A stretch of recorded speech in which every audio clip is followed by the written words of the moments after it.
What's up, guys? It's Ronnie back here. I got the intake manifold plenum, tore off the 2012 Mitsubishi Outlander 3.0, placing the plugs. Here are the plugs and coils. I took them out in order: front of the motor, back of the motor. They all looked pretty good. There wasn't really any discoloration or stretching. The gap looked good down here where the black and the gray are. Kind of looks like a washer almost before the bottom. So they all look pretty good. I'm waiting on new plugs. They did send me some not old ones, some different ones that didn't belong to the car. But let me show you real quick. When you get the new ones, and these are toasted, when you get the new ones, they're the iridium tips. They'll probably be a little bit bigger than what the gap calls for, which is 0.032. So make sure you gap them out. You can go to the let me see where mine is. A lot of people carry them for a keychain. I don't, because it just wears the hell out of them. But stick it in there, and you can see 0.32. And if it's a little bit over, it goes up towards the 0.40 mark, then just lightly tap the spark plug down and measure it as you go, because you can't if you fuck with that tip, then it's gonna be all messed up. It won't even work right. You're pretty much trash. So make sure you don't get pound on them too much. When taking it off, I had to, you have 12 here, you have 12 on the other side.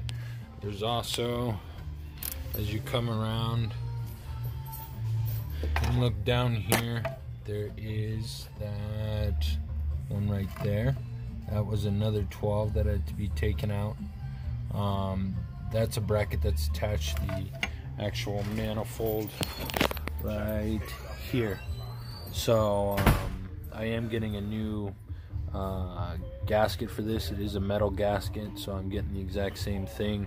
I talked in the first video, I didn't know, because on some cars they have like the gray with the blue and it smashes as you tighten it down, but this one had the metal gasket. So ordered a new one of those, waiting on plugs as well. Here you can kind of see there's the bolts that need to be removed, because over here to where my left hand is, that sits at the firewall back here. So don't forget your brake booster line right there where my thumb is, and then a little bit down from that you have your air intake temp. Got to disconnect that one too, and then I just put the bolts back in here if I'm not laying them out in order. But these ones I kept in order right here. Not like there's much different size, pretty self-explanatory. Just one side, obviously on the very ends of the manifold you have a nut and a bolt. And the other one over here, this was the only one who was a little shorter. But so that's kind of where I'm at, waiting on new parts. Tube seals and valve covers all looked good. I made a little bit of a mess. We'll get that cleaned up though. This car soon will be coming back in for a timing belt too, so I'll post a video up on that, and at that time, I'll probably do the if it has a front crank seal, or obviously the water pump.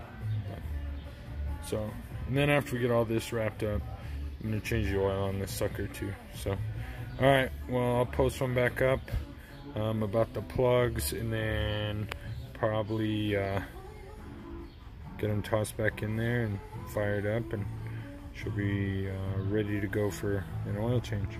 All right, talk to you guys soon. Thanks.